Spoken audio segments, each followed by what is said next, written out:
Hey, and welcome to the Solid Verbal. Now would be a perfect time to consider subscribing. Yeah, that little subscribe button for year-round premium college football content. That's it. Here's the video. Enjoy. Subscribe. Welcome back to the Solid Verbal, boys and girls. My name is Ty Hildenbrand, that fine gentleman over there. The one, the only, still the incomparable Dan Rubenstein. Sir, week 8 in the books. How you doing? I'm great. We're starting with the Mountain West. I have a lot of thoughts. You have Logan Fife deep dives for everybody. So I guess let's just start there, Ty.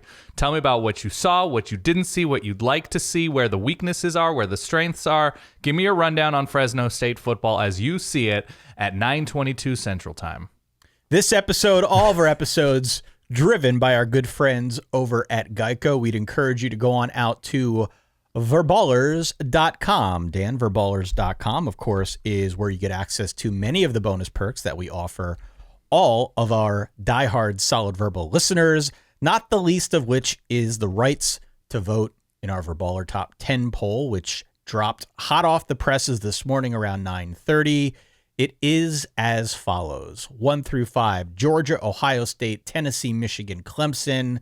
6 through 10 saw a little bit of upheaval. Alabama remains at 6, but TCU up to 7. Ooh. Your Oregon Ducks up to 8. Oklahoma State dipping its toes back in the top 10, as is USC. We saw a little bit of movement on the back half of that top 10 poll by virtue of some losses around the world of college football that we will dive into here throughout the course of the next hour or so, Dan. Right. As you know, we agreed at, I guess, the start of our preview show that dropped on Thursday for the general public, on Wednesday for our Patreon Verballers, that we were going to go with Snip the Breaks Saturday. Yeah, better than other things you can snip. Yeah. Correct. We thought that would be a good moniker for week 8, but we got a few tweets from one of our most trusted and loyal Verballers, Lindsay, who pointed out wisely, I thought, that this week, in retrospect, should have been Sloppy Saturday. Sloppy Saturday is not bad. I was also going with Small Things Saturday, a little bit of Blink-182. The new single, by the way, I believe. Yeah. Not a sponsor, could be. Blink-182 can absolutely sponsor the Solid Verbal. But in terms of small things done, whether it's third down conversions, red zone conversions, making tackles, taking angles, whatever those small things are that add up to big things. I also saw it as that, but I was actually really happy with Snip the Break Saturday because my team was in a top 10 matchup and decided to go for an onside kick up 17-10. So that worked out really well. Kansas State, and I know they're dealing with injuries, and we'll get there. Adrian Martinez leaves early, but they went pretty conservative after going up 28-10, and so they really pushed down on the brakes at times. Same could be said for Texas at times. Oh God, Texas. So it actually Snip the Breaks brought some truth to Saturday. So I'm pretty proud of it. Do I have the Ferris Bueller? Yeah. So I have that. And I think a lot of teams could have benefited from taking out Cameron's dad's Ferrari with a 10-point lead, 13-point lead kind of thing. What about Texas A&M? Texas A&M desperately in need of snipping those offensive breaks. Before the season, the entire college football media establishment, many college football fans, many of whom listen to this show, you and I are no different from the rest of it. We were talking about the Aggies as a team that could potentially contend for the SEC West, maybe a playoff berth, maybe a dark horse championship contender. That was the level of talent. That was at least the narrative, with so much steam on the program and the recruiting and Jimbo. And wow. Now it might be drive for 6 territory. I was going to say the drive for 25 continues. The drive for 25. We will get to that. Sever the ties Saturday for Devin A-Chain. Find yourself an offense that's going to win with your talents and abilities. Good Lord. Yeah. Good Lord. Where do we want to start as we dive through and go into all things week 8? Should we start with your Oregon Ducks? Let's do it. Top 10 matchup, game day there. Fun game. Oregon 45, UCLA 30. I watched a fair amount of this one. I will turn most of this over to you because I know you probably watched more intently. Oregon, though, to me, is a fascinating story for a multitude of reasons. Yeah, I'm too close. I actually trust your opinion on this more than mine at this point. I appreciate that. Thank you, Daniel. Yeah. They are fascinating for a multitude of reasons, many of which stem from the SEC, right? So new coach, Dan Lanning, comes over from Georgia. New quarterback who comes up from Auburn. And also, I think, a season defined, probably wrongly, by a matchup against an SEC team, Georgia Bulldogs, week 1, in which they lost by 46 points. There's a bit of mystery that is lost with a team when you instantly know what the ceiling isn't. When you feel like you know how good a team can be right away, or at least get that impression from a bad loss, a lot of the mystique around where the team goes next is gone. But we still have no concept for that floor when we define the ceiling so early. And that's where we've been with Oregon. That's why, no pun intended, the Ducks have been flying a little bit under the radar, Dan. Yeah. Oh, absolutely. And this is not a strange thing necessarily for Oregon. If you remember the weird close loss to Auburn a few years ago with Justin Herbert and probably the most talented Oregon team of the modern era on both sides of the ball. If you remember when USC lost to Alabama 52-6, when they transitioned, the year they transitioned from Max Brown, who started the season, to Sam Darnold, they eventually have a very successful season. If you'll remember Chip Kelly, to bring this all full circle, his first game as a head coach for Oregon, and the way that they lost to Boise, we said, oh man, this is too big a job for Chip Kelly. Mr. New Hampshire, sure, he's an offensive coordinator. You have LeGarrette Blount punching Byron Howard at the end of the game.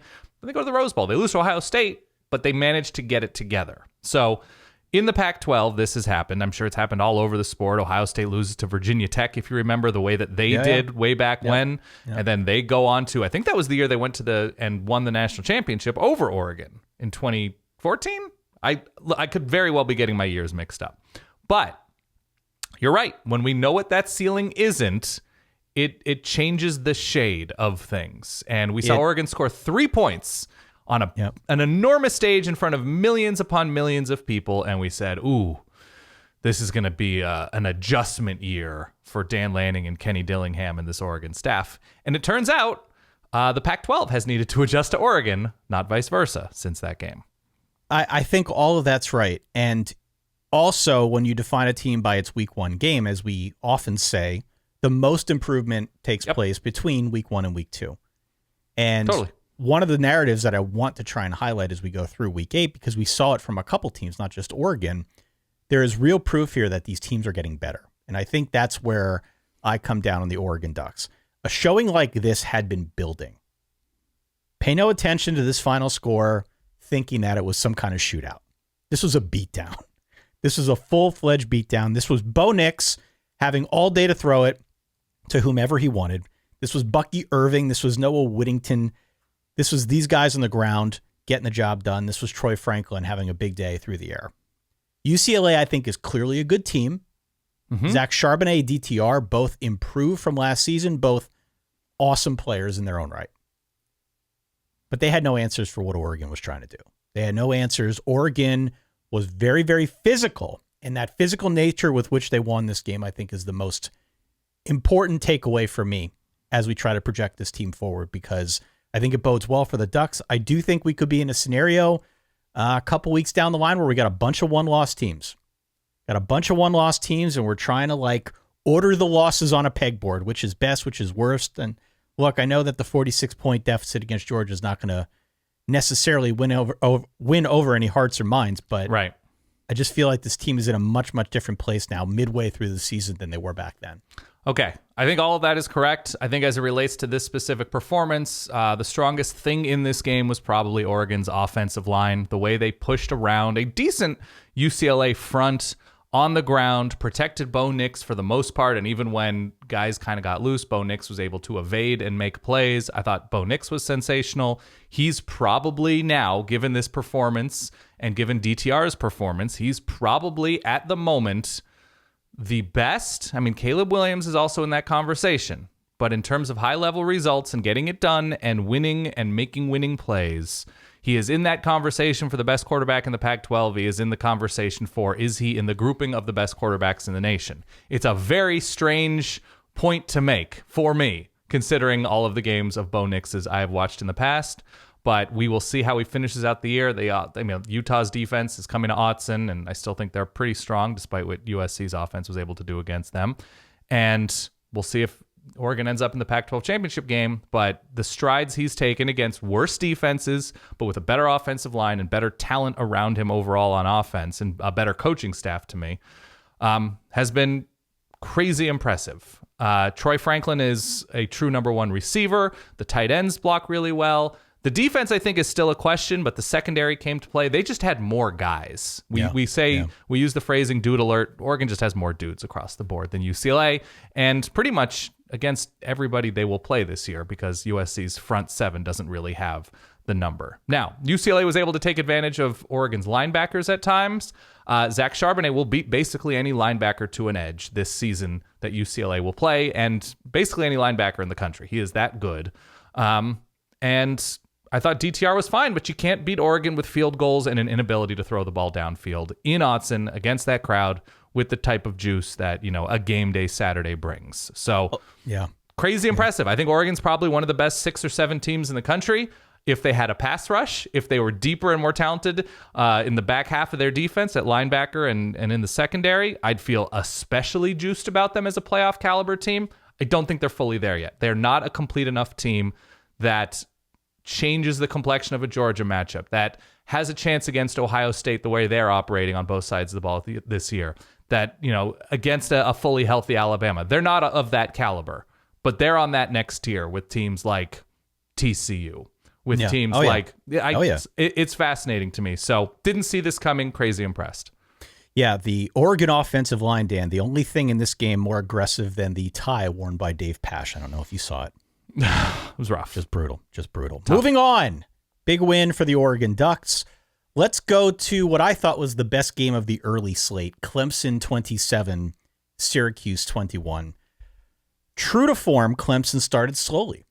Yeah. This comes as no great surprise. We talked about it on our Thursday preview. They've done it all season long. They did it in this one. They were down 21-10 after 3 quarters before they poured on 17 points and won it in the fourth quarter. This was quasi a clunker, quasi just playing against a good team, but Clemson did have 3 turnovers. They needed to overcome those in order to get the W. The big story coming out of this game is, I think, the quarterback spot. For Clemson, Dabo Swinney made the move to Cade Klubnik. Dan, welcome to the Klub Level. Yeah, look at him hand it off. Now seating all rows here in the Klub Level. Mm-hmm. Cade Klubnik came in for DJU, who had 3 turnovers, including 2 picks. He looked a little green. I thought he showed some of the promise, some of the obvious flashes that make idiots like me so excited about him. There was that 1 2-point conversion. He kind of ran around in the pocket and hit a guy in the back of the end zone. Yeah, it's great. He's clearly got the arm. He can throw darts, and there's a lot to be optimistic about there. DJU, Notre Dame quarterback 2023, not the worst thing in the world for me. You'll take anybody at this point. We will take anybody. Yeah. A couple things I think are true at once. A, Syracuse a good team? Yes. We agree on this? Yes, they're pretty good. I think there are definitely good facets, and if you have good facets, you can win a bunch of games. Yes. They're a good team. They ran out of gas. Yeah. They ran out of gas down the stretch. Eventually, Clemson just was able to assert its will, and as Syracuse ran out of gas, they just had no momentum. Secondly, good win for Clemson.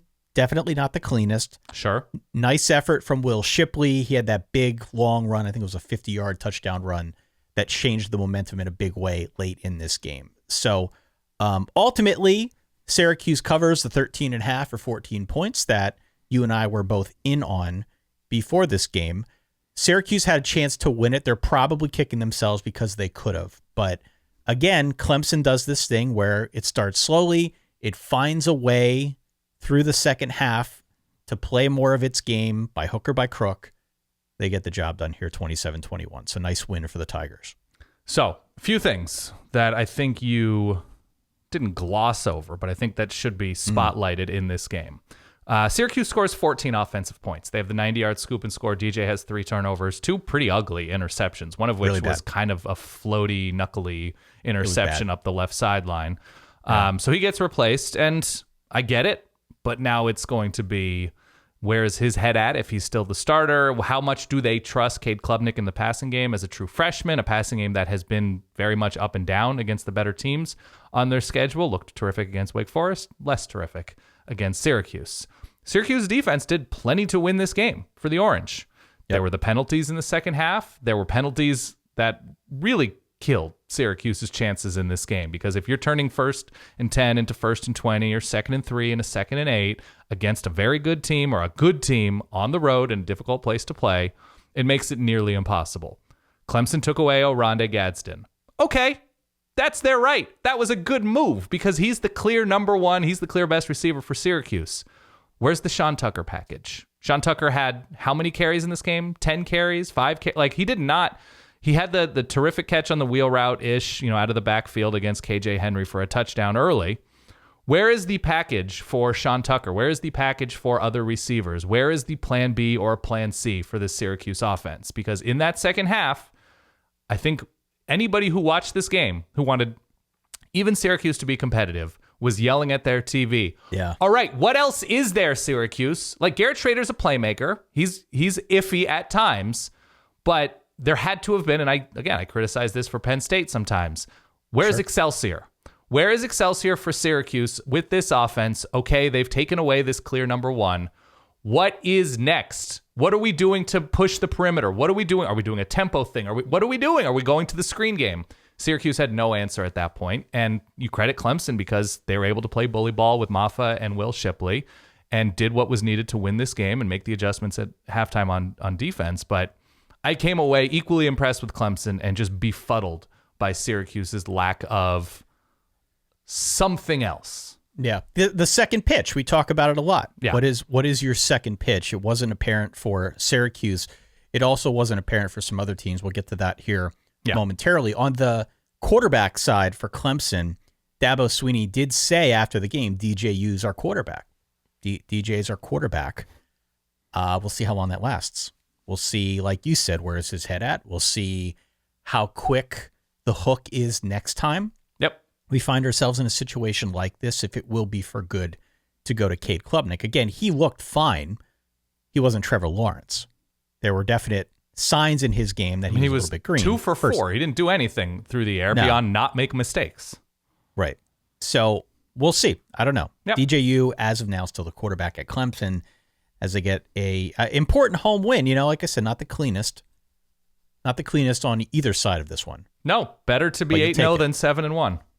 That's correct. Let's talk about the TCU win. Oh my God. What a weird, crazy, fun game. Weird, crazy fun. TCU wins by 10, 38-28 over K-State. Adrian Martinez, Renaissance man, left the game with an unspecified injury after the first Kansas State possession. Bummer. Mm-hmm. Didn't come back in. He was kind of jogging on the sidelines. For a moment, it looked like he might, but he just, I don't know what was wrong. No idea. I think his leg, he kind of was favoring. There was no sideline reporter, by the way, in this one. I don't know if you saw that. So the details were non-existent. We had nothing. Yeah. Will Howard got the ball for the balance of the evening, though he was knocked around as well. We got to see Jake Rubley come in and throw a pick for K-State. Despite all of that, K-State was up 28-10 after a quarter and a half and then just hit a freaking wall, man. They hit a wall. TCU scored 28 unanswered and ended up winning this thing going away.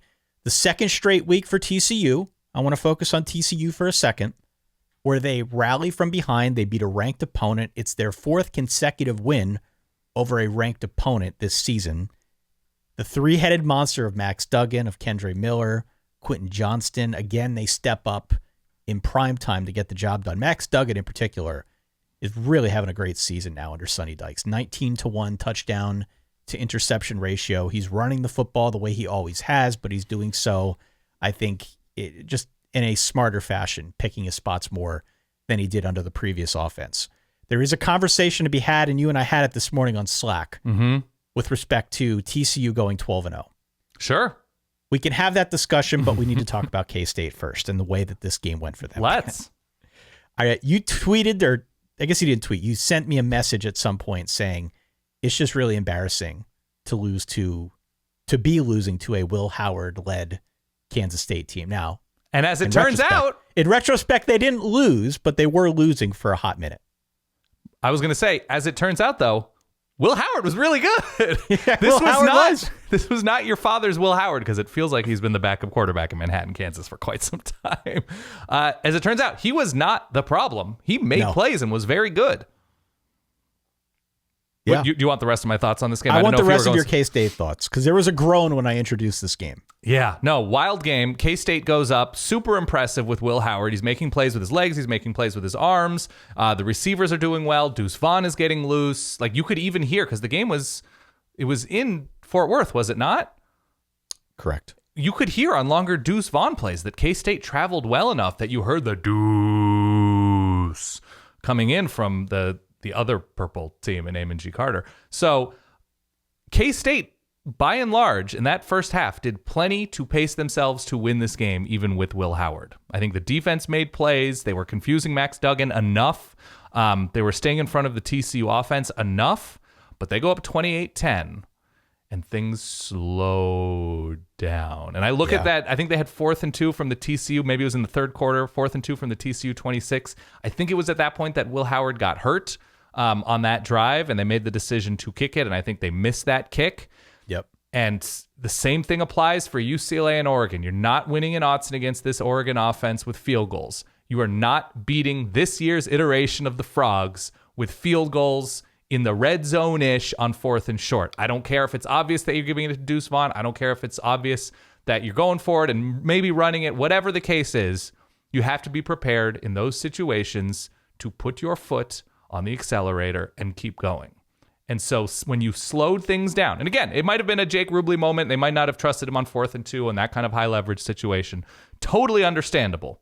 But it's those tiny moments, which turn out to be huge, that affect winning and losing. And so to me, that gives TCU confidence. You know, the missed field goal, they get the stop, there's juice in the stadium, and then you're finding Quinton Johnston, and then Max Duggan's extending plays, and then Kendre Miller is getting loose. And like, TCU, clearly the better team. It'd have been nice to see them win this game against a healthy Adrian Martinez, just to sort of get a gauge for where the Frogs are at and coming back. But that to me was the disappointing thing, that Kansas State had enough to win this game. And the guttier team, the team willing to adjust and take chances and be more aggressive, was the team that's undefeated. And there's a reason for that. It's the way it goes. So look, TCU right now is 7-0. Yeah. They have 5 remaining games. Here's what they've got. Okay. At West Virginia, home against Texas Tech, back-to-back road games at Texas and at Baylor, and then they close out the year coming back home against Iowa State. Yeah. Am I crazy for saying it's completely plausible and or doable that TCU could finish 12-0? No, you're not crazy. There's a reason they went down the way they went down, that they're not a perfect team. They're not a perfect team. You're not crazy. And also, you used the term conversation, and I sort of mentioned it with Bo Nix in the conversation about his place in the quarterback groupings across the country. Is Max Duggan the best Big 12 quarterback? I mean, the best of Dylan Gabriel is very impressive. The best of Blake Shapen is very impressive. The best of Quinn Ewers, when he's not throwing 3 interceptions on the road, is quite impressive. But the best of is not how we determine a conversation like this and where it goes. Max Duggan has been essentially bulletproof 19 for an to undefeated 1. top 10 team with a first-year coach. 19-1 touchdown to interception ratio. Yeah. He's been really good. So, look, I'm not getting back together with TCU, not now, not ever, but... that would be the time. They lost all the weight. They have a glow to them. No. Listen. They're doing Pilates. The second I go public with this, that's the second they lose, and I don't want to jinx it. Had a lot of TCU people saying, hey, what's going on with you? God. No. So are you meeting TCU at an airport courtyard by Marriott? Is that what you're telling me on the sly? We're negotiating, yeah. Okay. I still don't fully trust a complete TCU. Like, to go 12-0 is it indicates something special at every point of the field, at every point of the game. You're going to need luck to go 12-0 at a certain point. Maybe that yesterday was that. Maybe the Oklahoma State game was that. I don't know. But I don't see them as a team, as a bulletproof team. You mentioned the Oklahoma State-Texas game. October, can you say 7 wins? There we go. We brought it back from the dead, Dan, whenever you do a show as long as we have. Yeah. The good news is that you have Sarktober on the board whenever you need it. Okay.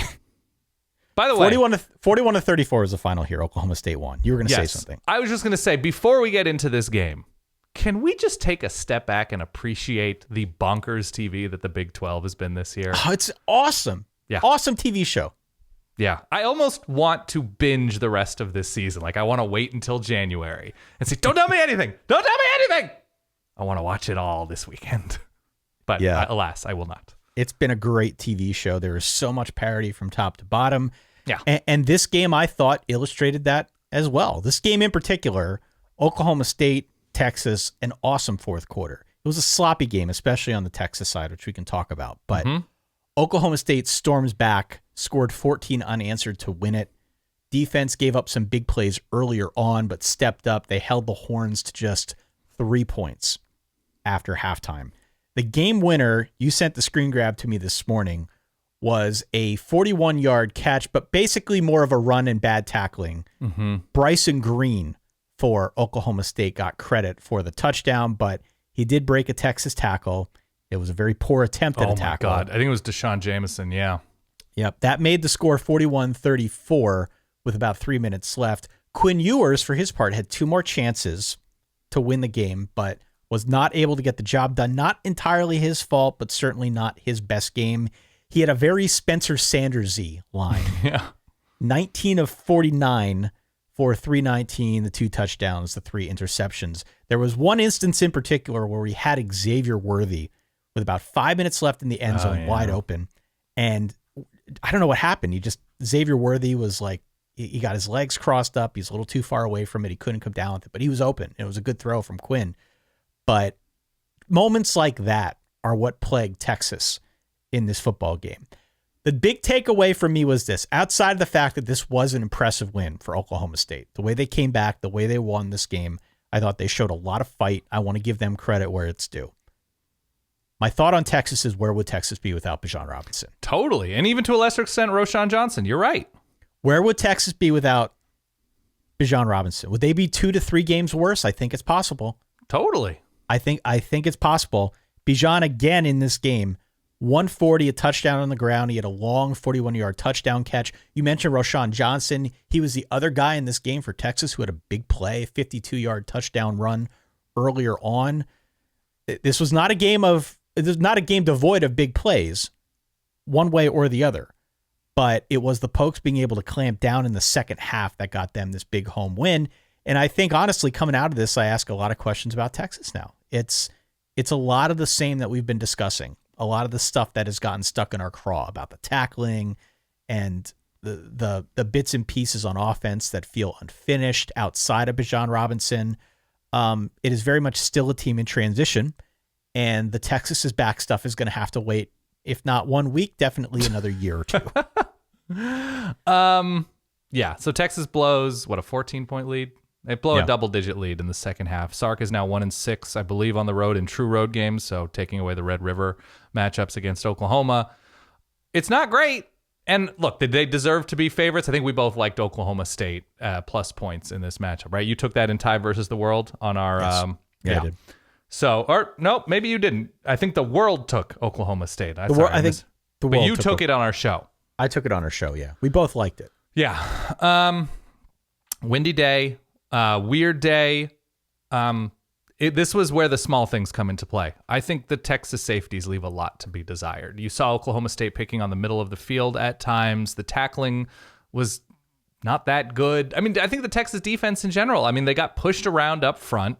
And they're starting behind the 8 ball because of the liabilities on defense at times. And Quinn Ewers making some questionable throws. And I was trying to think while watching this game, like, who would be the best beneficiary to Bijan Robinson being able to transfer tonight and play tomorrow?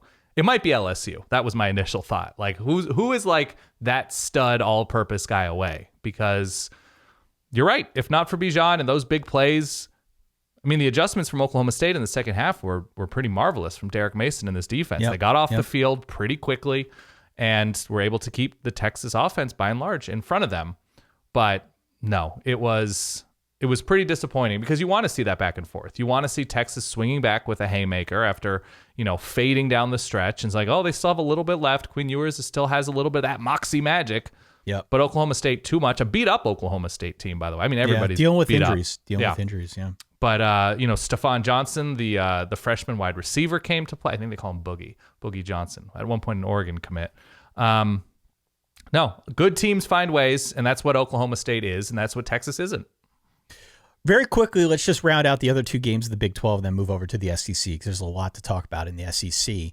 Baylor knocked off Kansas, jumped out to an early 28-3 lead. Kansas came out after half, rattled off 20 points. They were down 5 with about 6.5 left. I thought they had the cover, but big-time effort from our guy, Richard Rees, the freshman. 31 carries, 186 yards, 2 touchdowns. He had a 2-yard score with about 2.5 left to seal the game and the front door cover. Sorry, pups. Doug. Yeah.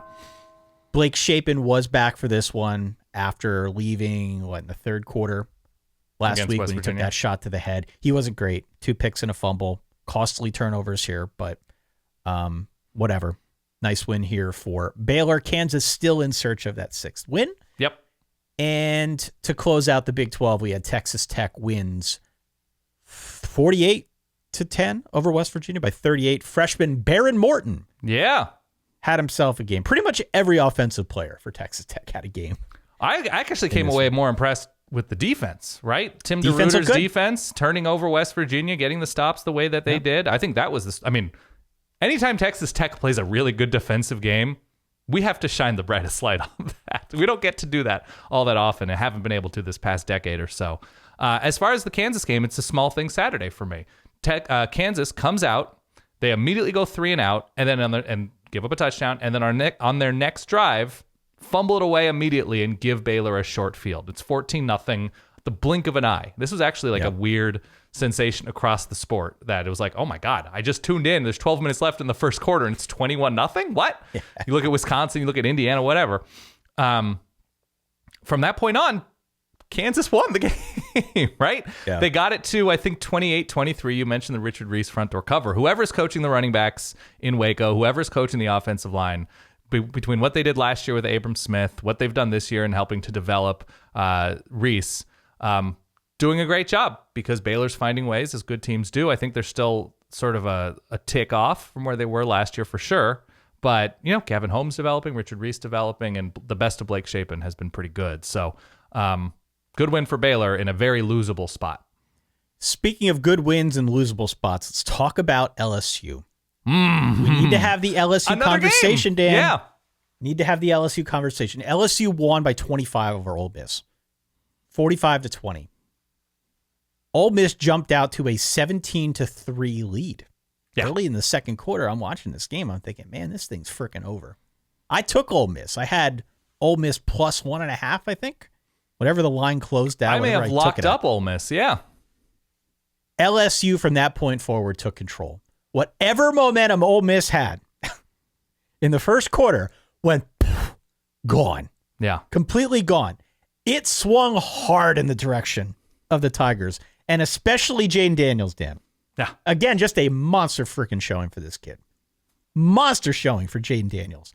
The Tigers, from that point forward, went on a 42-3 run.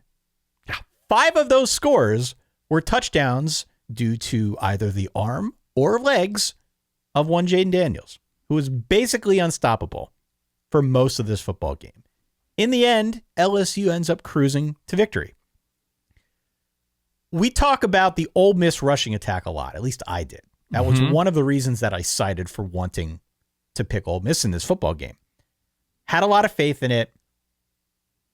My question all along has been, what happens if the rushing game doesn't work? What happens if it doesn't work? In it, we got a little bit of a glimpse into that. It didn't really work. It was fine, but it didn't really work the way it's been working. More was asked of Jackson Dart. I don't think he was bad, but he was really up against it because what LSU did is they brought the heat. Mm-hmm. They brought the heat, especially in the second half. He had guys draped all over him. Every snap, it was like a freaking jailbreak. So it was, I thought, a really balanced, a really awesome showing for LSU, the way they rallied from that early deficit and was able to take this game in hand and just dominate. This was a dominant showing against a top 10 team. And now we got to start having that conversation about LSU. Another conversation, sure. LSU goes into a bye week. What do they got? 2 losses now? 5-2?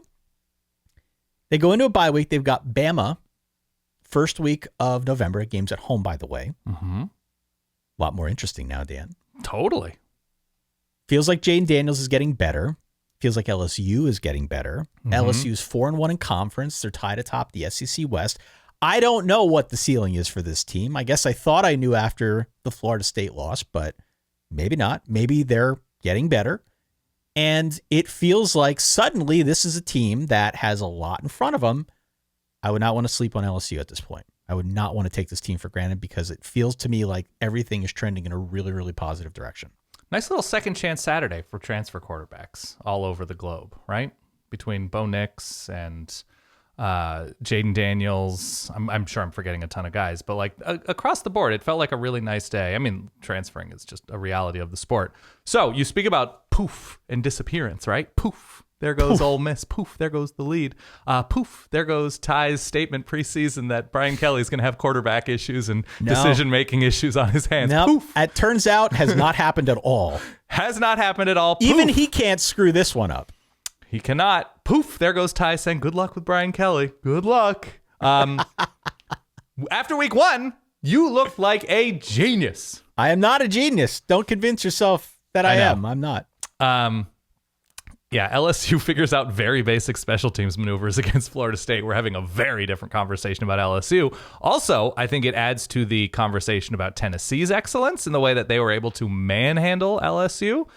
It's becoming less of a slight against the Tigers and more of a compliment about what Tennessee's ceiling on offense. That game was a complete game for Tennessee. But yeah, that affects how, the lens through which we look at Tennessee, alongside what they did against Alabama. So, yeah, LSU is dangerous. Jaden Daniels, especially what I think is a more and more freed feeling from Jaden Daniels. He's running the ball, he's throwing the ball, he's spreading the ball around to various receivers. It's not just, the Malik Neighbors, Keyshawn Boutte show. It's all these guys. And then on defense, with some of the young guys that are coming in, by the way, speaking of conversations that need to be had, whatever the hell the ceiling of Harold Perkins is for this LSU defense, he's so I good, don't right? know. He's so good. Harry Perky is going to be ridiculous. I thought the game plan, the adjustments in the second half, just say, okay, whatever happens, it's going to be because Jackson Dart is excellent. And that's what LSU forced. They were not going to get beat by Judkins. Zach Evans is out, and he tried to play, tried to warm up. It wasn't happening for him. So LSU is evolving into an excellent wild card. I don't think they're a complete team. I don't think they're a fully realized team, but they have a dependable playmaking quarterback, an improving defense, and I'm sorry to say it for you, really good coach. So dangerous. I think they're still, a step behind Alabama if Alabama's fully healthy, but I still don't love the Alabama offensive line and, the modes that Alabama's offense goes into at times. But LSU, man, even if losing to Alabama, like they can go 10-3 with a bowl win, right? Here's what's interesting about that Bama game, and specifically with LSU the rest of the way. In Baton Rouge. In Baton Rouge. The remainder of LSU's schedule in November, outside of that Bama game, which, usually first weekend in November, at Arkansas, home against UAB, at Texas A&M. This version of LSU that we saw yesterday beats Arkansas, UAB, and A&M, no problem. Yeah. This version of this team, not to say you get them, because like you said, they're not a fully realized product, and I agree with that. And by the way, never overlook Arkansas against LSU. LSU fans never will tell you overlook that. Arkansas. Yeah. But what the version of LSU that we saw against Ole Miss beats all three of those teams. Sure. Also, with respect to that Bama game, I do think it's interesting. I do think it's more interesting. Before this win, that game between Alabama and LSU, if you would have played it yesterday, the point spread would have been somewhere around 9 or 10 points. Mm-hmm. With this win, that line's coming down, man. Yeah. Do not be surprised if Bama on the road is something like a 7.5 point favorite. Like, I don't know. It's got a Tennessee feel to it with respect to the point spread because LSU's getting better, and I think Vegas will take notice. Just saying. Keep your eyes peeled in 2 weeks from now. The thing, big picture, now I know we have to move on. There's a lot of games. The thing that worries me about LSU is the way they started the Auburn game, the way they started this game, the way they started the Tennessee game, that like they need to take a punch in order to wake up and sort of taste their own blood. All fine and good against what we now probably perceive to be an overrated Ole Miss team. But if Bryce Young, a healthy Bryce Young, which I'm not so sure I don't think he is at this moment, but if he is in a couple weeks, a healthy Bryce Young or a healthy whoever in a big bowl game, a healthy KJ Jefferson and Arkansas, if that's where he's going to be physically, if they go up 20-3, it might be a little bit different than Ole Miss going up 17-3 or whatever. So that's what I'd be worried about, the slow starts and the like, holy hell, it's the end of the first quarter and we're already down blah-bitty blah to blah-bitty blah. That's the worry at this point, but it's first year Brian Kelly and he's winning, so all good things. Well, since you mentioned tasting your own blood, roll time. We're just Stockton Malone in this show, man. You're setting me up with these sound effects. I'm ready. I appreciate we're pros. It. Alabama 30, Mississippi State 6. Mike Leach now 0-3 against Nick Saban, losing by a combined score of 120-15. I did the math. Yeah. We said this on the preview show. It should have come as no surprise if you watched this one. I watched a little, not that much. If you're going to beat Bama, the way to beat them is not with this formula that Mike Leach has. The short underneath passing stuff, getting the receivers in space, hoping that they run, is not going to beat Bama because Bama's a very good tackling team. The way you beat Bama is through the air, the bombs that we saw Tennessee throw a week ago. That is the formula. This was not the formula. This was not the formula. So, game was never close. Bama led 30-0 at one point in the fourth quarter, I guess. They didn't run the ball particularly well. We could talk about that if we want to, but they didn't have to. Had just 29 yards on the ground. I thought the most important takeaway from this, other than the win, other than the fact that Bryce Young again looked sensational, only 3 penalties in this game for Alabama. Mm-hmm. Only 3 penalties. Big spot. Needed to come back. Needed to answer. Only 3 penalties. Penalties have plagued them all season long. To have only 3 in a game like this, I thought was a really big deal. It helped them turn this into a runaway train. So Bama now goes into their bye week, as we mentioned a moment ago. They've got that big road trip to Baton Rouge first week in November. Again, that game should be a lot of fun. We'll talk about that in due time, but just a runaway train here. I don't know how else to characterize it. Alabama destroyed Mississippi State. Yeah, a nice showing from the DBs who struggled. Eli Ricks got a lot more time in this game. Obviously, nobody really tests Kool-Aid McKinstry all that much, but a really nice showing to keep everything in front of them, to run with the Mississippi State receivers. It was all Alabama's defense to me because you're right. Yeah. I think Alabama's offense, like Bryce Young was kind of off. He made plays. He bought time. He made some really impressive plays. He is still sensational. He's still very, very good. Yeah. And I stand by what I said a week ago. As a fan of an NFL team, the New York Giants definitely need a quarterback I'd kill for Bryce Young. I think Bryce Young is just ridiculous. He's also he left a game injured and he didn't start the next week. And just because he's playing, and this is true of everybody, like it's not an either or. You're not just injured or healthy. Like I think we're seeing the shades that he just seems off. And I credit Mississippi State's defense. They have guys. They have a good coordinator. I'm a believer in Mississippi State's defense for stretches. But also, this isn't Mississippi State's offense to bomb it downfield like Tennessee. I know you don't mean it like this. You don't mean it like this when you talk about a formula. There are like 3.5 people in America who can do what Hendon Hooker can do. One of those humans is not Will Rogers. This offense is built around picking on DBs who struggle to tackle in the open field. They would do great against Texas. Yeah, Oklahoma, right? Run it against Oklahoma. Run it against Texas. They would do great against 96% of teams in the country who don't have the DBs, who don't have the speed at linebacker and the coverage ability at linebacker. And this is why Mike Leach teams struggle against excellent teams. And this is why Mississippi State has struggled against excellent SEC teams by and large. And so I saw after the game, somebody asked him, like, what went wrong? Why didn't, what was the difficulty in figuring out Alabama? And he said, our guys are scared of Alabama jerseys. Get out of here. Mr. Charming, everybody loves Mike Leach throwing his players on. Like, come on. So stupid. They just got beat up. Alabama, really nice bounce back, net crack win. Favored by a ton. I think barely covered. I don't know if you saw Nick Saban get super pissed at the end for allowing that touchdown. Not because of wagering, but just because that's who he is on a small thing Saturday. But the spread was something like, what, 21 and a half? 21 and a half points, yeah. And they win by 23, 24 points? 24. Yeah. So they cover a big spread and a nice net crack situation for the Tide. Staying in the SEC, we got to have the Texas A&M conversation now. Texas A&M went on the road and lost to South Carolina 32-24. I have thoughts on A&M. We will get to those momentarily. Yeah. I don't want to overshadow what was a really big home win for South Carolina. Yeah. They were a feel-good story a year ago.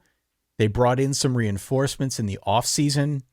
Going into this game, Bill Connolly, our good friend from ESPN.com, purveyor of one SP Plus metric system, had them as the 33rd best team in the country, which is definitely a step up from where they've been. Obviously, the Gamecocks have a ways to go on the talent side. But compared to where they were 2 years ago, I mean, wow. What a really good job.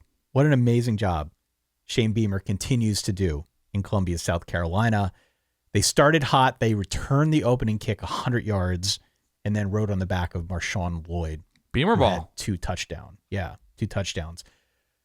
That being said, the big story is A&M, right?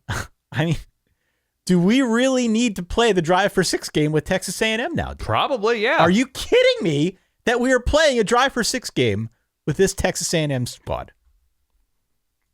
Yeah. Yes. I mean, essentially a regular year is a Drive for 8, and so they're down a quarterback. They can't figure out an offense, so it all kind of makes sense. If you get rid of talent level and you get rid of recruiting classes or whatever, this all sort of makes sense for Texas A&M with where they've been under Jimbo, except for the finished number 5 in the country year, which was a very good year in the COVID year. South Carolina, at the onset, you mentioned the 100-yard kickoff return. They get a short field immediately, I think, off of a fumble. They get another short field and punch it in. So they're up 17-3 almost immediately. Yep.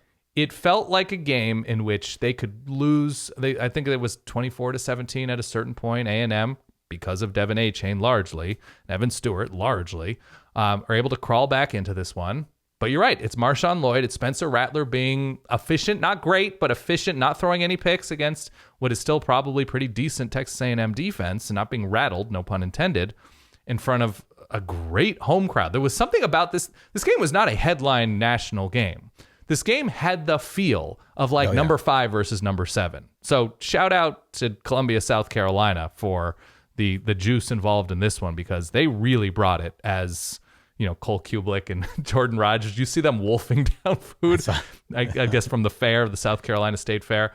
Awesome win. South Carolina very quietly winning games, and I don't think they're going to present themselves to be a danger to Georgia and Tennessee in the short term for winning the East. But, man, they're going to win a bunch of games and go to a bunch of bowl games under Shane Beamer if this keeps up. If they can find a quarterback of the future who comes through, I don't know, man.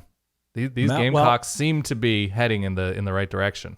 Devin Achane, Evan Stewart, obviously the bright spots for A&M. What we didn't mention is that Haynes King was nicked up, had a shoulder thing. We got to see right. Connor Wegman, the freshman in this game. He didn't really look ready from what I saw. No. He looked very green.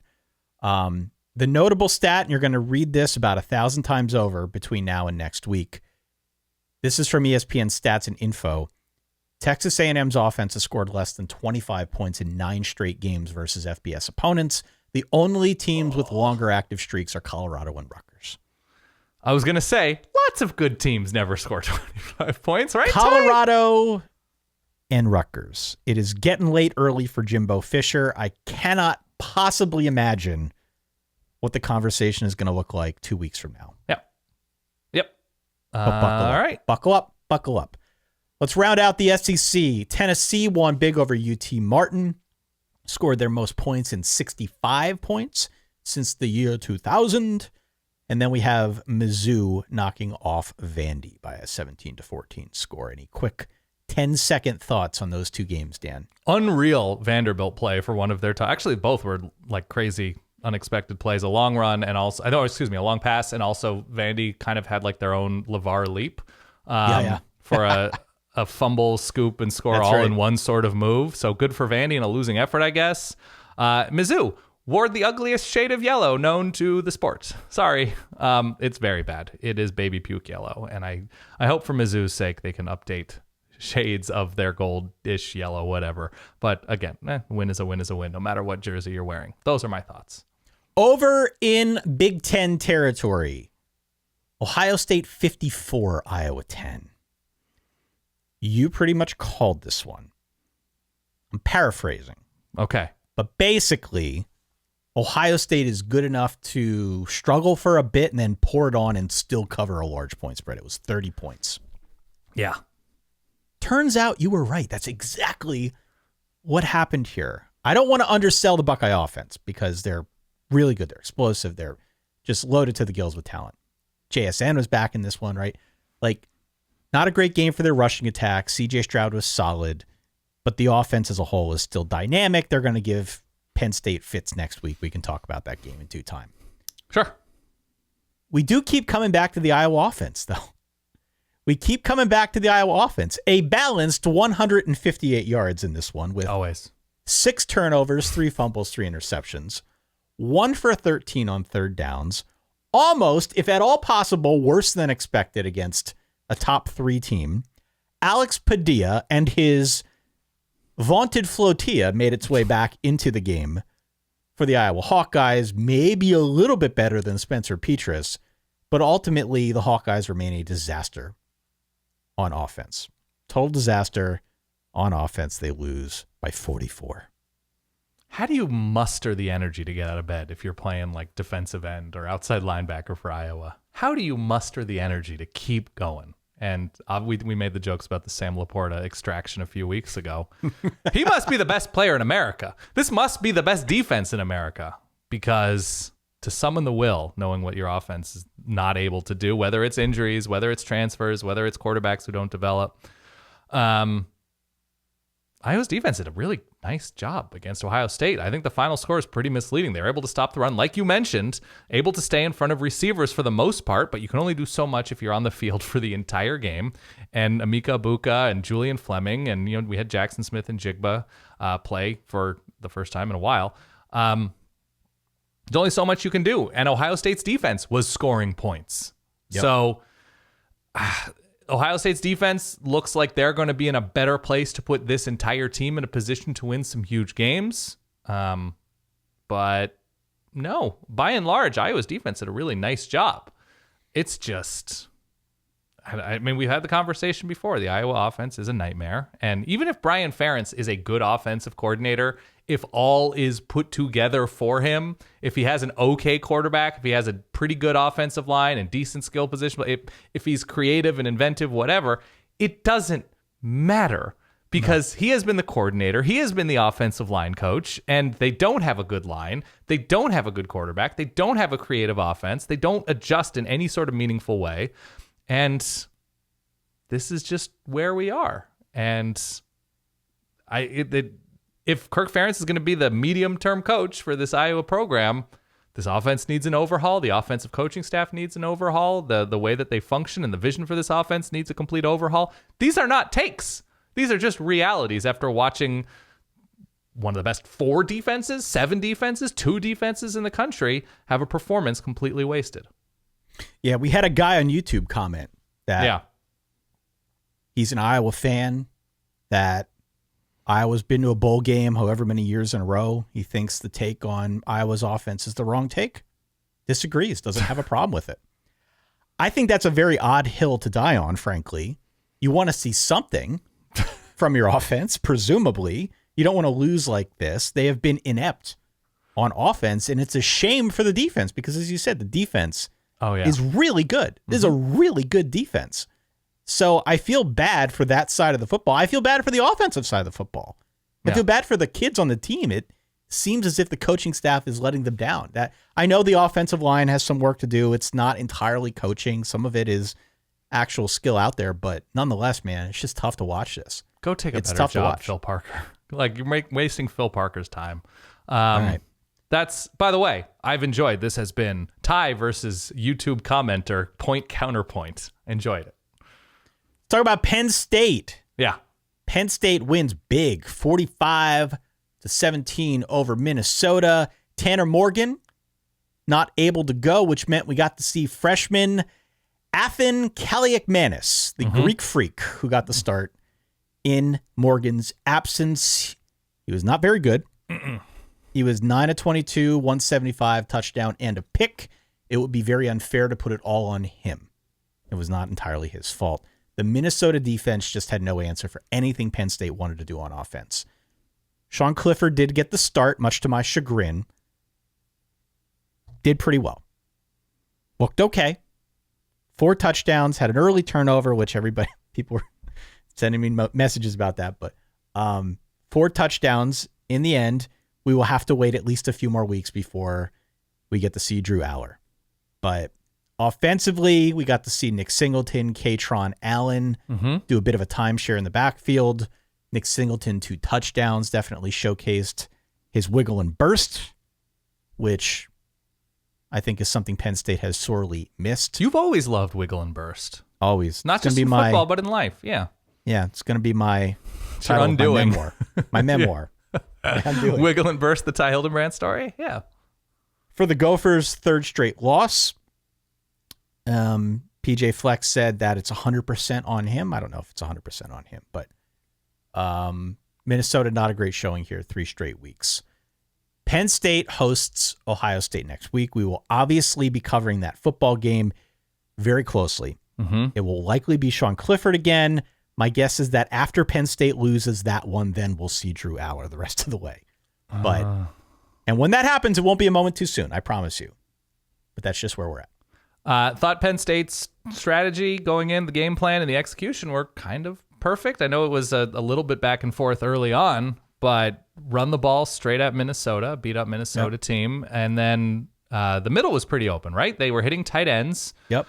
And Sean Clifford was, by and large, pretty accurate and impressive. The defense came to play, and Minnesota seems to be like a weird reversal of under PJ Fleck with where they were, to me, if my memory serves, with Tracy Claeys and Jerry Kill, where like you just sort of forget about Minnesota, and then you wake up and they're 8-2, and you're like, wait, really? Yep. Minnesota might be pretty good. They're fielding another like top 20 defense. The offense isn't great, and now it's 4 weeks in. Hey, Minnesota might be really good, and then by week 6, when they start playing real teams, week 7, whatever, you're like, oh yeah, there's some. I think some a lot of left that to be desired. Yeah, a lot of that stems from the fact that normally Wisconsin's better, more of a threat in the West. Normally Iowa, we're not talking about Iowa in such a derogatory fashion. Totally. Right? It's easier for them to sneak under the radar when some of those teams that we're used to talking about are a little bit more prominent in the West. Totally.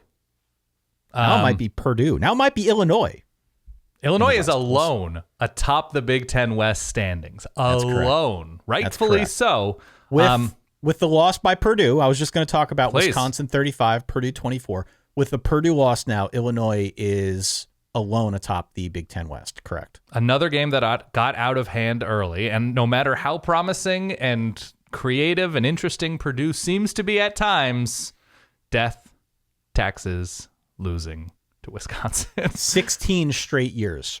Yeah. 16 straight years that the Badgers have beaten Purdue. Wisconsin jumped right on them, right? They had a pick 6 relatively early on. It was 21-0, 21-3, something like that at the blink of an eye. And Purdue did a nice job, by the way, just sort of scratching and clawing back. They got creative. They aired the ball out a little bit, but Braylon Allen, Graham Mertz, the defense came to play by and large, and a nice performance, a vintage Wisconsin performance. I don't know to when, but a vintage defense running the ball and efficient passing attack, if not spectacular, from Wisconsin, as Jim Leonhard, I think, rightfully angles for this very big job. Yep. The other 2 matchups here in the Big Ten that I just want to mention here quickly, and then we'll move on to the ACC. Maryland wins by 7. They rallied behind some big plays from Roman Hemsby. Raheem Jarrett took control, won 31-24 got bowl eligible Maryland. There you go. And Rutgers wins 24-17 over Indiana. Notably, it was Indiana's 700th program loss, for whatever that's worth. Jeez. A true elite loser who goes up 14-0 behind, I think it was an opening kickoff touchdown return for Indiana. And then we've talked about this offline, that everybody likes to make fun of Iowa in the way they're losing and the offense. Indiana is the true hipster bad team. With what they were not able to do on offense. With Connor Bazelak, by the way, it was Noah Vedral for Rutgers, their backup quarterback. Rutgers slowly gets better over the course of this game, making plays. They get the pick six, I think, in the second half to make it a 2-score game. Indiana has completely fallen apart as a program. They tried to hit the portal and make big changes after last year, but completely fallen apart since the beautiful Michael Penix season a couple of years ago. Duke 45, Miami 21. Speaking of which, Duke had 336 yards and 45 points. Want to know how, Dan? I'm going to tell you. Yeah. Miami turned the ball over an astounding 8 times. 5 fumbles, 3 interceptions, the most by any FBS program in the last 14 or 15 seasons. To make matters worse, Tyler Van Dyke, TVD, as he is known on this program, went down with an apparent shoulder injury in the second quarter. This game was a tire fire, an absolute abomination for the Hurricanes. Now Miami is 3-4. I don't know which direction the season heads after this, but it's a huge black eye to lose at home like this to Duke. Not to Duke, but like this. To Duke was really bad. I know Duke's better. I'm not trying to take anything away from Duke. They still went 0 in the ACC all of last year ago. That's correct. That's correct. You got a dog barking there reacting my to dog, this Duke we bring and up Miami. Miami. This is what you get. That's true. But Miami is now trying to restore itself to, the halcyon days led by one Mario Cristobal. If he is trying to do that, whatever version of Miami he is trying to restore should never lose at home like this to Duke or anybody. Yeah, agree. Shifting narratives is now part of the Mario Cristobal element of communications, because now it's a rebuild. They came into the season. This is Miami. They had, I think the second best roster in terms of talent in the ACC after Clemson. And they bring in TVD, who develops into this NFL caliber quarterback. And now it's a rebuild. Now it's, they have so many injuries. Now, the thing is, they've developed a clear number one receiver, Miami. That's a bright spot. They got a couple dudes on defense. Those are bright spots. Mario Cristobal is bringing Miami back to the days of losing to FIU. Those are the days he's bringing Miami back to. And the thing that kills me, Ty, and it has nothing to do with Mario Cristobal in Oregon. It has nothing to do with that baggage. It has nothing to do with the very good job Mike Elko and Duke have done. Riley Leonard just has a balanced offense and making plays on defense. 4 taking touchdowns advantage. in this game for Riley. 4 Leonard. touchdowns. You got to take advantage of the situation. You got to draft off of that opportunity truck. The thing that gets me, that grinds my gears, that just kills me. This all happened on Miami's Senior Citizen Day. The greatest generation had to bear witness to this travesty of a football game. I forgot about that. As seniors 65 years and older got discounted tickets. So, man, dark day for Miami. And look, it's Mario Cristobal's true season coming up here, recruiting season in mid to late December.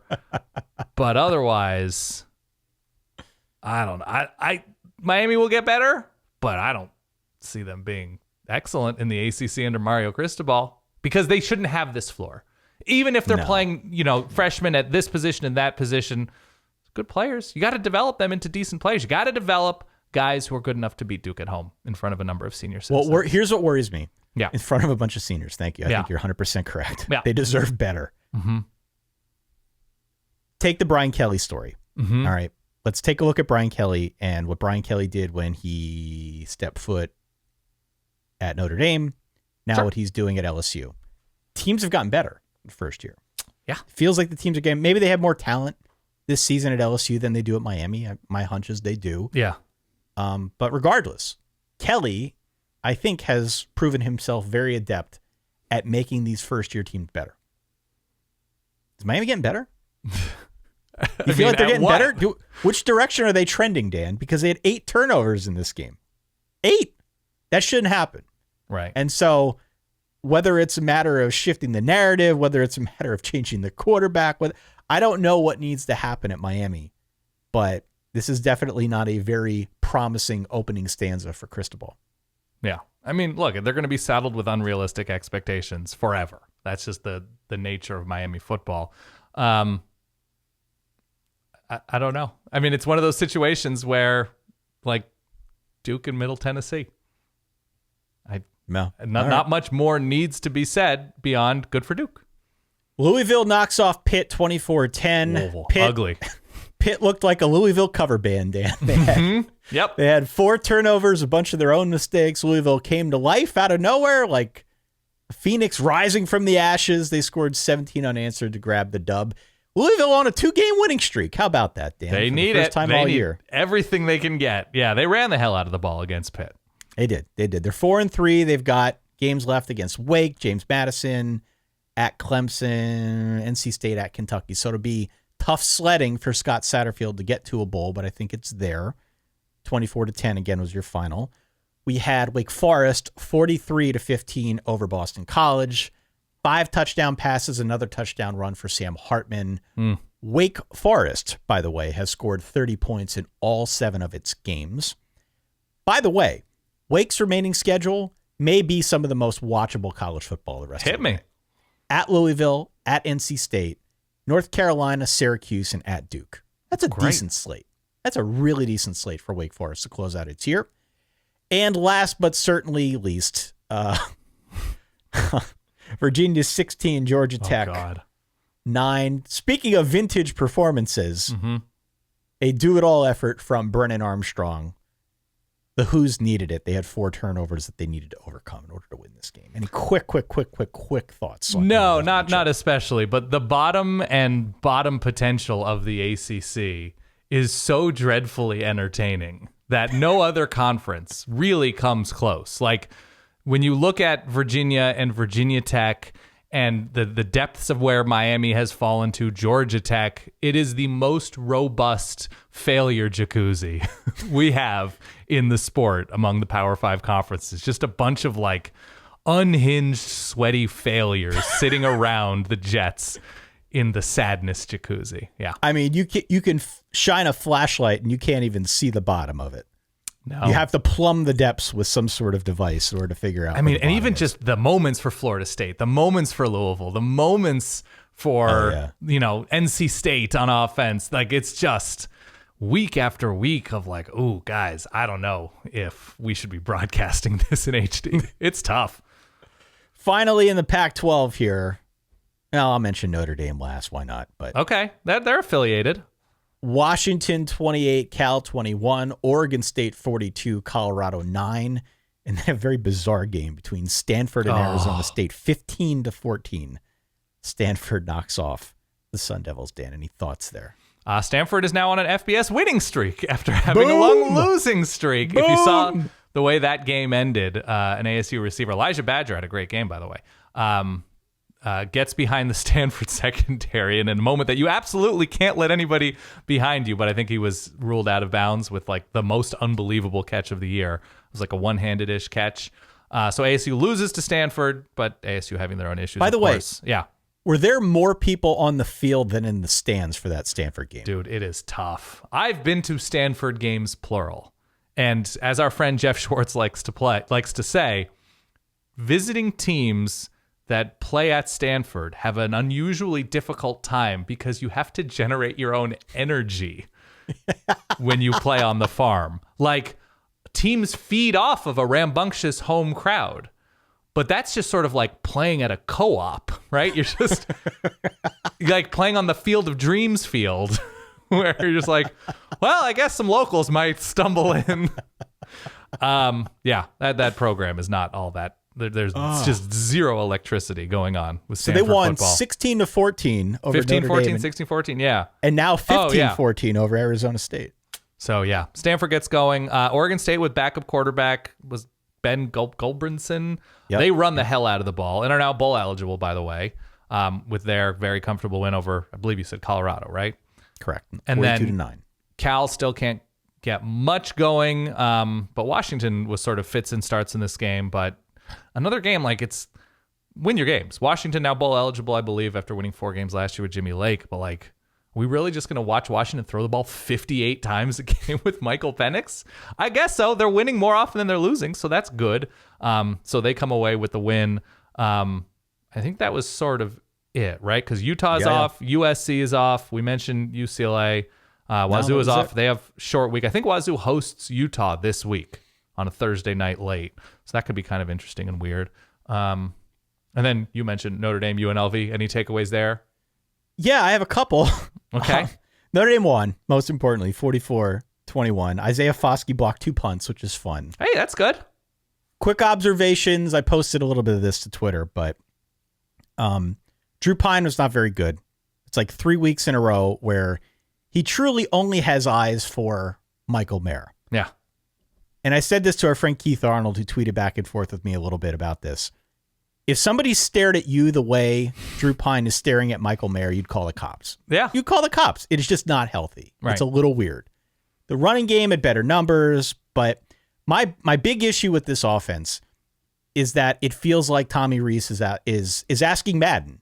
Frankly, he's hitting that button on most of his play calls. Boy, genius. Yeah, maybe I'm not smart enough to see the master plan, or maybe there just isn't a master plan. Right. It doesn't feel like there's any cohesion from down to down, from play to play, like what they're going for. So many of these offenses that we talk about, you can see what they're going for, what they're setting up. Like, it makes logical sense. This is just like whatever he feels like. And so, in a game like this against UNLV, they can obviously get away with it. But against some of the better teams we've seen this season, it amounts to a nothing offense. And there will be more opportunities for that nothing offense against teams like Clemson and even USC. Like, you will see this happen again. So I don't know. I don't know where it's going for them, but a win's a win. We had Cincinnati holding on, not covering the point spread against SMU, but winning 29-27. They had control of this one most of the way. SMU scored 14 points late to make it look a little bit closer, but Cincinnati was able to put this one on ice. And Tulane, top 25. Tulane, very quietly. By 10. Yeah, winning by 10 over Memphis. Tulane beating K-State, not looking as bad as we thought for K-State many months ago. Not looking great, but still not looking as bad. No, they ran the ball well. Willie Fritz and the Green Wave getting it done. By the way, some weird results and fun results in the G5. I watched a couple of these just very quickly. Buffalo did a great job against Toledo. The same Buffalo program that lost to Holy Cross earlier on in the season has now beaten at one point undefeated Toledo in the MAC, and they themselves, the Bulls, are undefeated in the MAC. Bowling Green 4-4, 3-1 in the MAC. They take down Central Michigan. Ohio is not a disaster anymore. The Bobcats get it done against Northern Illinois. Rice, very quietly. So this is overtime. In the wake of me saying, why does Rice football exist? Mike Bloomgren, on the ground in that system, has done a great job. They take down Louisiana Tech in overtime on the road. Liberty pastes really BYU. They move to 7-1, quietly doing really, really well. Elsewhere, Marshall's had a weird up and down year. They're not doing all that well in the Sun Belt in their first year, but still beat Notre Dame. JMU without Todd Centio, and so they don't really get much going on offense. Georgia Southern very quietly having a nice year. They take down ODU, who has had a pretty good year. Mike McIntyre and FIU. Oh, man, there's a Will Healy conversation to be had because things are going really poorly. I know. They're beat up, but they're going really poorly in Charlotte. They move to 1-7, 0-4 in Conference USA. UTSA gets bowl eligible. They still haven't lost in Conference USA. Take down a feisty, I would say, North Texas team. So that's good. UTEP continues to be decent. They beat FAU and Willie Taggart by 3. They come back late, or it's just back and forth late. What do we have? Louisiana getting going after a slow start. They take down a pretty bad Arkansas State team. Fresno gets it together. I mean, they're still without Jake Haener. I'm not sure for how long, but Logan Fife and the crew, I think it was Jordan Mims, I think, ran the ball super well against New Mexico, which he should. Boise State, not a high-scoring affair. They don't score in the second half, but a win is a win is a win, and they have not lost in Mountain West play under Andy Avalos and since bringing in Dirk Cutter.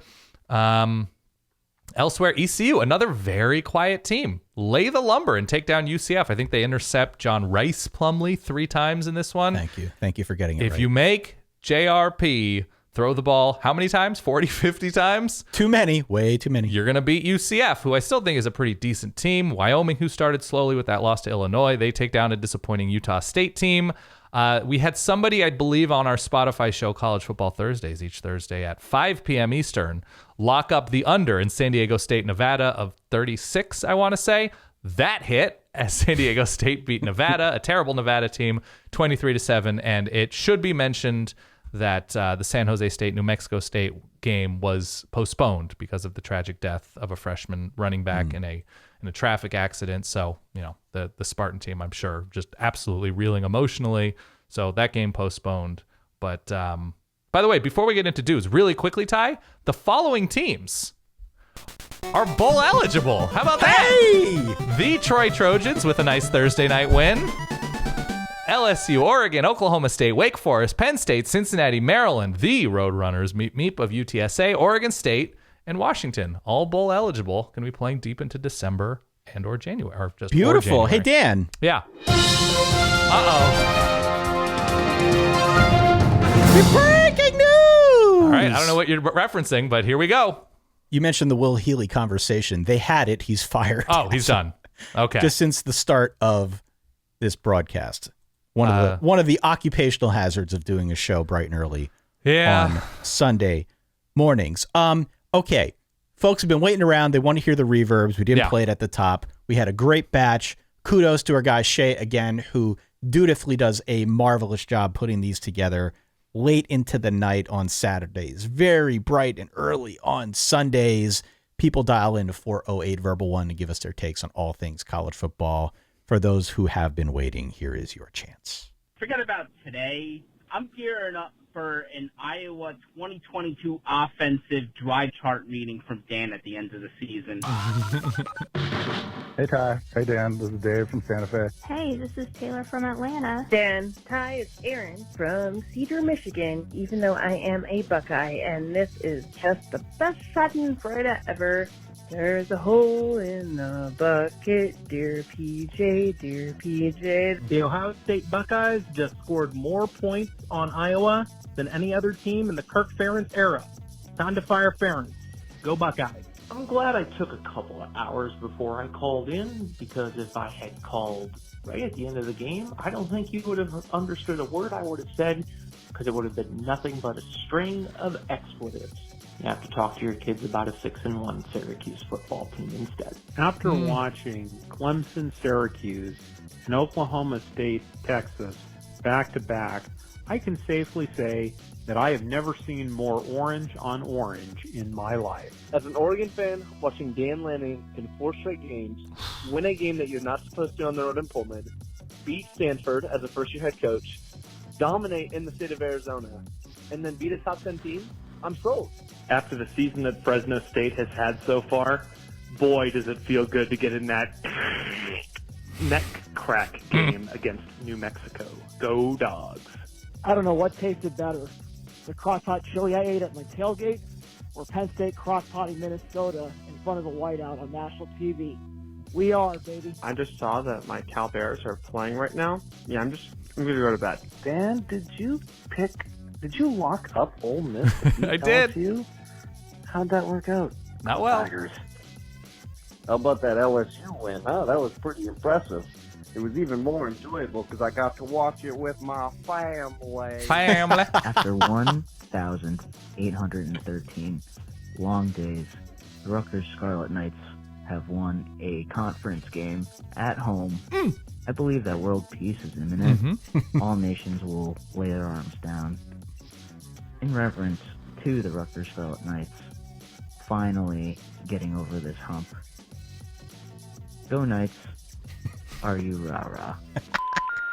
Well, well, well. How about them Tigers, baby? Oh, my gosh. The Portal King? Please. Lane Kiffin is the head coach of Ole Miss. Ole Miss. They come into Tiger Stadium, they get beat. Death Valley takes no prisoners, and dare I say it, LSU controls their own destiny. Is it early to say? We want Bama? We do. We want Bama. Bring me Bryce Young. I will watch the Very, very nice, Shay. Yeah. Little fast forward effect. I appreciate it. I like we it. appreciate it here. Thank you. We appreciate everybody who dialed into 408 Verbal 1. A number of great calls. Again, mixed masterfully by our Reverbs engineer. Thank you for your continued support out there, Verballerhood. Daniel. Yeah. One last thing. I hope it didn't blow your eardrums out, but we got some dudes to discuss here, do we not? Here's who people decided on. TJ McMahon, of course, from Rice. Bo Nix. Anybody who watched Virginia, Georgia Tech. Jaden Daniels and Harry Perkey, of course, for LSU. Oregon's offensive line. I guess everything that happened in the Big 12. That's just a whole collection of dudes there. And any team that went up 14-0 and won the game. How about that? So, no, I don't know if anybody is truly, in terms of, anybody is truly deserving of winning a specific dude as a running back, because it was just a great running back day all across the board. But yeah, those are some of your dudes. Can we give one to Isaiah Foskey for blocking 2 punts? How about that? That's 2 kicks. That's kind of cool. Can we give it to it was in the, who did FAU play again? UTEP? Yeah. Did you see the Roger Sherman tweet about the guy who blocked an extra point with his head? Did you see the clips that I think we retweeted from the Weber State long snapper? Oh my God. Whatever an anti-dude is. That was the Max Wittick of long snapping yesterday. Holy cow. Airmailing it left and right. Yeah. It was a fun day. Fun day across the board. Can't wait for week 9. Week 9 is coming your way. It looks perky. I am excited about week 9. We will get to week 9 in due time. In the meantime, we appreciate everybody's support. Don't forget to go on out to verballers.com. If you are ever so inclined, check out our benefits. If nothing more, register to vote in the Verballer Top 10 poll. We've got weeks that are coming up, very important weeks. Definitely. We're going to need your input as we try to slot these teams 1 through 10 here. Again, the Verballer Top 10 poll drops every Sunday morning around 9:30 a.m. Eastern Time. You also get access to a bunch of additional bonus perks, Dan. That is all I have. That's all I have. For that guy over there, my good friend Dan Rubenstein, for myself, Ty Hildenbrandt, and the thousands upon thousands upon thousands of Verballers listening and cheering along at home. Thank you so much for your support. We'll talk to you all soon. Stay solid. Peace.